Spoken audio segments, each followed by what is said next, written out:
బీజేపీలోకి YCP senior MLA. Andhra Pradesh ఎన్నికల నోటిఫికేషన్కు చిత్ర విచిత్ర పరిణామాలు చోటు చేసుకుంటున్నాయి. టికెట్లు దక్కని అసంతృప్త నేతలు, ఆశావాహులు జంపింగ్లు చేసే పనిలో నిమగ్నమయ్యారు. మరి ముఖ్యంగా అధికార వైసీపీలో సిట్టింగులకు టికెట్లు రాకపోవడంతో అటు టీడీపీ ఇటు జనసేన కండువాలు కప్పేసుకుంటున్నారు. ఇప్పుడంతా జంపింగ్లే జరుగుతున్నాయి. ఈ పరిస్థితిలో వైసీపీ సీనియర్ ఎమ్మెల్యే ఒకరు ఊహించని ట్విస్ట్ ఇచ్చారు. ఈ రెండు పార్టీలను కాదని బీజేపీ తీర్థం పుచ్చుకునేందుకు రంగం సిద్ధం చేసుకున్నారు. ఆ సీనియర్ ఎమ్మెల్యే మరెవరో కాదు, గూడూరు ఎమ్మెల్యే వరప్రసాద్.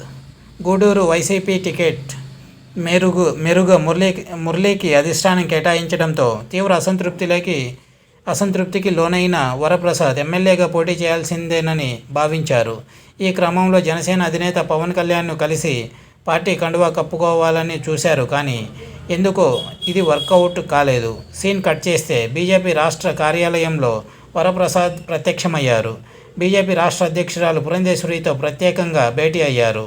తనకు గూడూరు టికెట్ కేటాయిస్తే కాషాయం కండువా కప్పుకోవడానికి సిద్ధంగా ఉన్నట్లు ఎమ్మెల్యే చెప్పినట్లు తెలియవచ్చింది. నియోజకవర్గ కార్యకర్తలు, అభిమానులు, అనుచరులతో మాట్లాడిన త్వరలోనే బీజేపీలో చేరికపై ముహూర్తం చేసుకుంటారని తెలుస్తోంది. మరోవైపు కేంద్రం నుంచి బీజేపీ అగ్రనేతలు 2 రోజులుగా ఏపీలోనే మకాం వేశారు.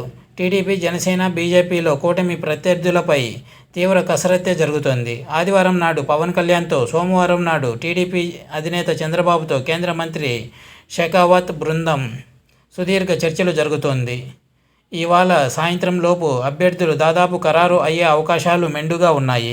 ఈ క్రమంలో వరప్రసాద్ బీజేపీ కార్యాలయానికి వెళ్లి పురంధేశ్వరితో భేటీ అయ్యారు. ఇది ఒకంత ఊహించని ట్విస్ట్. ఇంతకు మించి వైసీపీ పెద్ద షాకే అని చెప్పుకోవచ్చు. వరప్రసాద్ చేరిక ఎప్పుడు ఉంటుందో, ఫైనల్గా ఏం జరుగుతుందో చూడాలి. మరి ఇది వ్యూవర్స్.